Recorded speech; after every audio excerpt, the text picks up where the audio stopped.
Bonjour à tous. Bon, qu'est-ce que je fais? Eh ben, je suis en train de découper de l'aluminium. Ouais, c'est de l'alu de 5 mm d'épaisseur. Pourquoi je fais ça?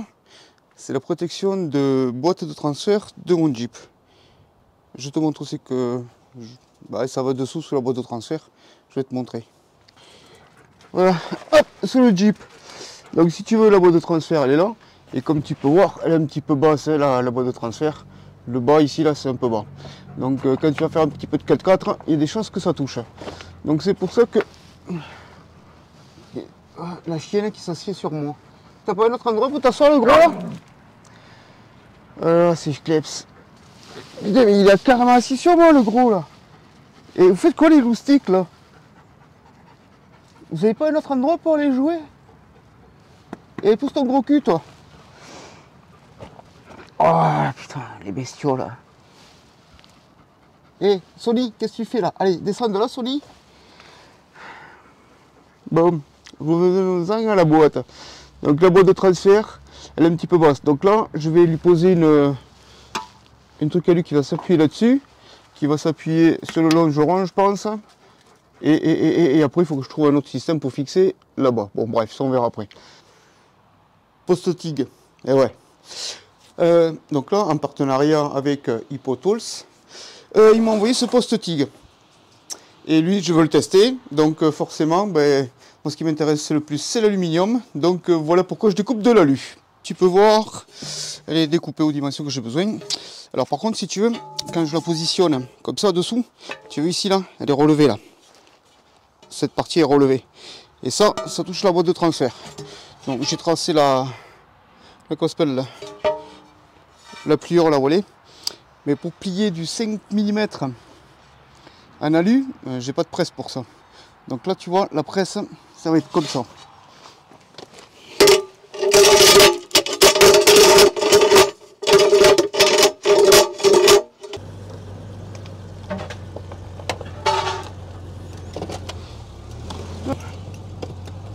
Non, non, non, non.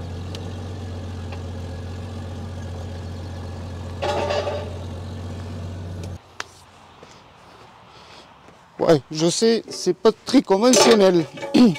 Mais si tu veux le but, oh bah ouais, voilà, ça ira bien, je pense. Le but, si tu veux, c'est juste de la détordre tout petit peu pour qu'elle puisse pas toucher la boîte de transfert. Voilà, c'est tout.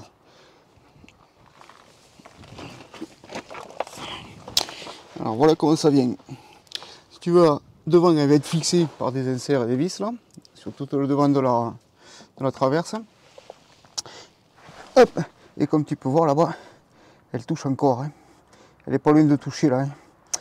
Donc la plaque ça va pas, ça va toucher le bouchon. Donc ça ne va pas. Faut que je la détorde encore. Voilà, après, hop, comme tu peux voir ici, la découpe que j'ai faite là, tac tac, enfin que je vais faire, c'est pour venir épouser ce morceau. Donc si tu veux, toute la partie de dessous là, celle-là, elle va remonter et venir s'appuyer ici. Donc après il y aura un morceau d'équerre ou autre pour venir tenir de là à là, si tu veux. Bon bref, je te fais pas de dessin, je te montrerai quand ce sera prêt. Bon, maintenant que tu as compris comment ça vient dessous, ouais, je t'ai dit, là je vais entailler le morceau. Non, ce côté là, ce côté. C'est là où j'ai fait le tracé. Hop, je vais venir entailler ce morceau ici. Tu sais comment on fait pour les morceaux de ferraille, tu sais, pour leur donner un angle. Et quand ils sont trop épais, on fait ça et après on ressoude dans ce qu'on a fait. D'où le TIG. Tu vois, je vais faire une entaille là. Je vais le plier et après je vais essayer de le souder au TIG. Ouais, parce que le TIG c'est pas mon fort. J'ai essayé 5 minutes. Voilà. Bon, j'ai eu par le passé un autre poste que j'avais essayé pendant 1 heure ou deux. Bon, bref, compliqué. Mais voilà. Ouais, voilà, t'as compris. Donc l'entaille me permettra, si tu veux, de le plier et de le ressouder. Voilà. La plaque, elle est tordue. Hop, comme tu peux voir, je te montrerai de toute façon après. Voilà. Il n'y a plus qu'à la souder. Là où j'ai déjà frotté. Bon. Hop. Alors, pour ça, HippoTools m'a envoyé ce poste. Donc c'est un poste ACDC. On peut souder inox, métal. faire de l'abrasure et souder de l'alu. Donc là on va souder de l'alu. Alors pour ça, pour souder de l'alu, il faut des baguettes, enfin il faut des tungstènes particuliers, il faut du métal d'apport spécifique, il faut tout bien nettoyer les pièces, machin, tatati. Alors, je suis pas du tout spécialiste du post-TIG. Donc si tu veux, je me suis déjà entraîné. Donc ça c'est de l'inox. Bon, comme tu peux voir, c'est pas extraordinaire. Et après, ça derrière. Bon, là-haut c'est pas soudé droit, mais tu vois bien que l'autre en dessous, elle est soudée propre nickel. Voilà. Je suis pas un spécialiste du tout du TIG. Je sais dans la théorie comment ça fonctionne, pas de souci.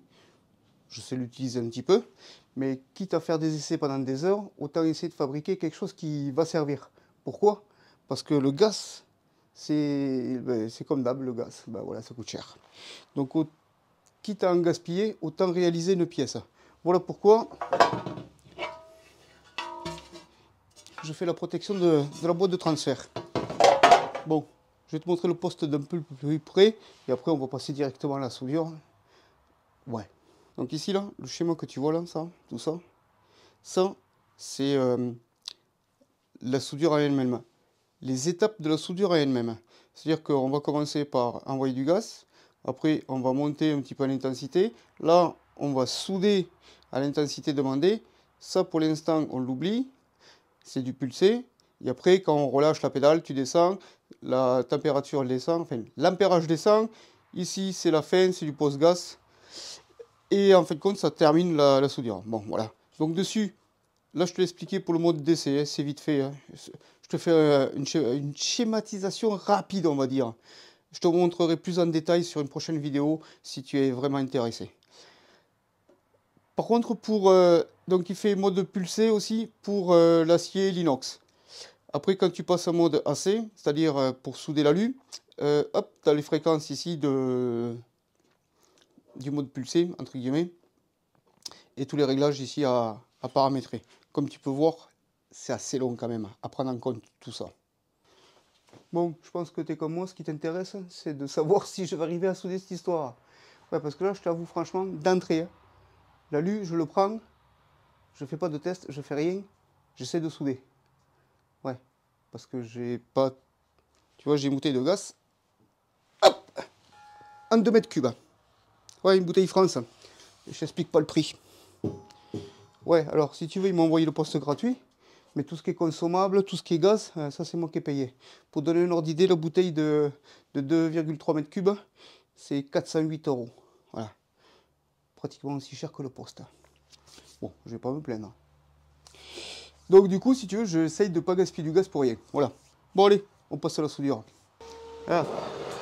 Pour ceux qui se demandent, hop, sous la table, il y a une tôle de 1 cm d'épaisseur. C'est pour éviter de faire chauffer la table. Voilà, bon, bref. De toute façon, on va y aller tranquille parce que...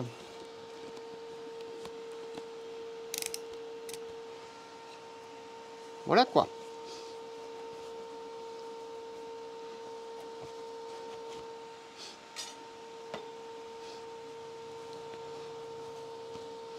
Alors déjà, on va essayer de pointer un truc ou deux, juste manière de voir comment ça réagit, avant d'y mettre du métal d'apport.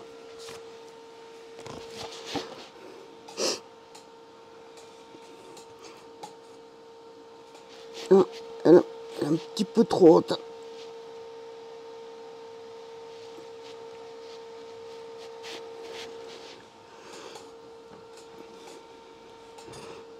Il y a un deux temps. Ouais.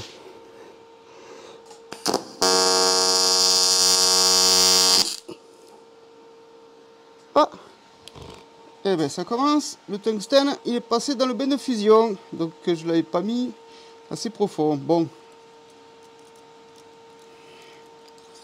Allez. Alors ça, tu vois que tu sais pas faire du tigre.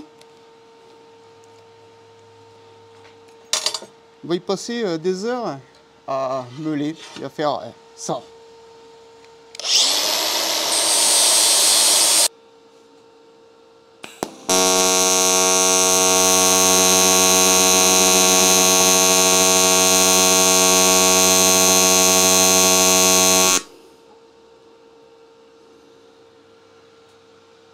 Ah ouais. Pourquoi ça fait ça? Alors, tac. Alors si tu veux, ça me fond le...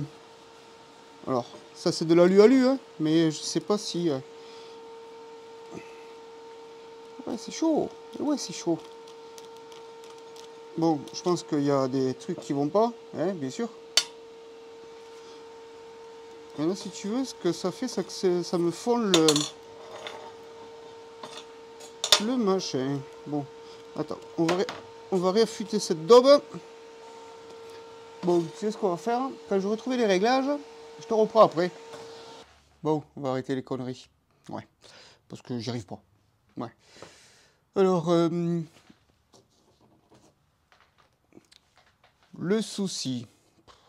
Alors déjà, ce que je vais faire, c'est que je vais te mettre devant moi là, une petite vidéo avec les réglages que j'ai utilisés. Mais avant, regarde, bon, tu vois, alors, comme j'ai dit, c'est la première fois que j'essaye de souder de l'alu, c'était pour essayer, par curiosité. Je vais quand même essayer d'y arriver.